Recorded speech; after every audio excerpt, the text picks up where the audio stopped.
So hello लोगोफोर दायो दंफैयो बेंटल बाजारनि एसे साहा आदा आरो बाजिमनि न'आव दंफैयो माने जोङो टुक्राझार हस्पिटालाव जोङो फैदोंमोन ओमफ्राय दा माने जोंहा एसे लेट फैनायखाय जोंहा रेजिस्ट्रेशनाबो जोंहा जायाखिसै स' जोङो दायो गाबोनसो नायफिननांगौ जानानै फैबाय बेनिखायनो दिनै न'आव थांला बेलासिखाबाय होननानै बिदा बिबाजैनि न'आवनो हर थालांसै होननानै फैबाय आरोखि माने बेनो नङा आंनि बिदा असे बिबाजै असे स' आङो थायो गामियाव स' आंना बिदाया बेयाव थाफैयो आरोखि बेंटलाव माने साख्रियानो बेना बेयावनो जाहैबाय नालाय कलेजावहाय स' नायदो नै दिन्थिगोन आंनि बिदाखौबो दिन्थिगोन बिबाजैखौबो दिन्थिगोन आरोखि नोंथांमोननो स' नायदो स' नायलांबाय थागोन होननानै आंनि भिडिअखौ आं आसा खालामबाय एसेनोसै गोजोन्थों जुबेल मा जादों नोङो मा जादों जुबेल ओंखाम जादों दे नोंलाय मामि मा जादों मामि मा जादों देलाय सुजि जादों गोथाव सोरनाव जादों आयंमोननाव हो आयंमोननाव जादों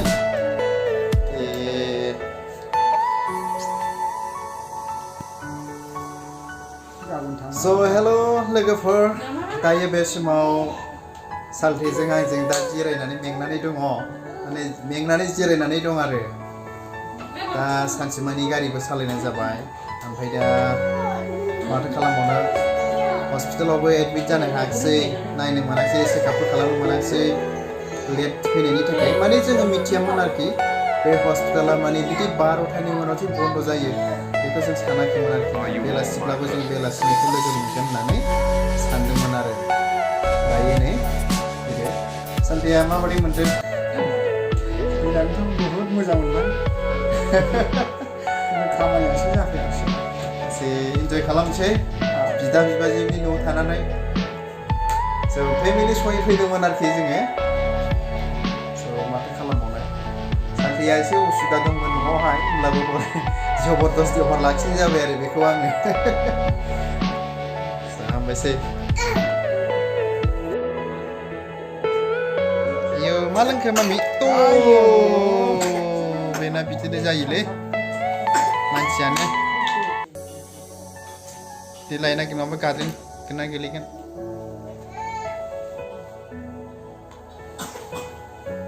जुबेल बेरा जुबेला बेरे तु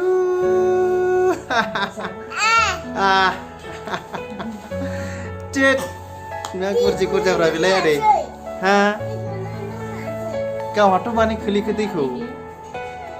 जुबेल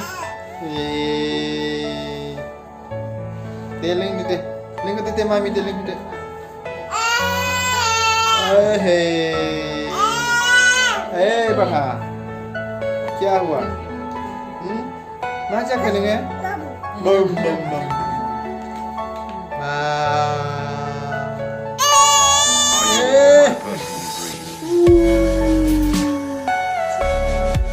Bere coba bere.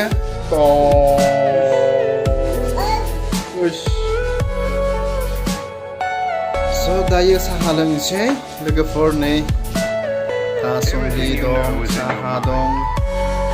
बेखौ लोंनानै बाजाराव एसे बेरायहैनोसै बेंटलावहाय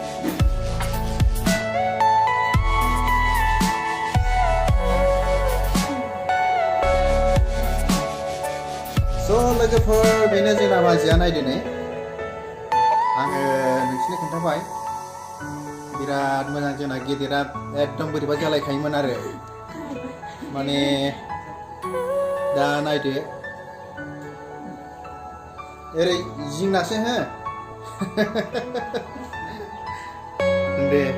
हामबायसै लोगोफोर स' लोगोफोर दायो एसे सान हाबहांहां जाबाय सानना हाबबायखौनो होननानै बुंदो ओमफ्राय दा जिरायनानै दं खामसालियाव एसे बेंटल बाजार बेरायनानै फैलायबाय स' बेंटल बाजारखौ आं नोंथांमोननो दिन्थिनो सानदोंमोन नाथाय समानो जायाखिसै स' anyway thank you so much for watching my video स' हामबायसै आंनि भिडिअखौ नायनायनि थाखाय नोंथांमोन साफ्रोमखौ हाजासे हामबाय होनबाय स' गाबोनबो आङो बिदिनो मोनसे ब्लग माने फिसा ब्लग भिडिअ खालामबावनाय जागोन स' गोजोननाय थाबाय साबायखर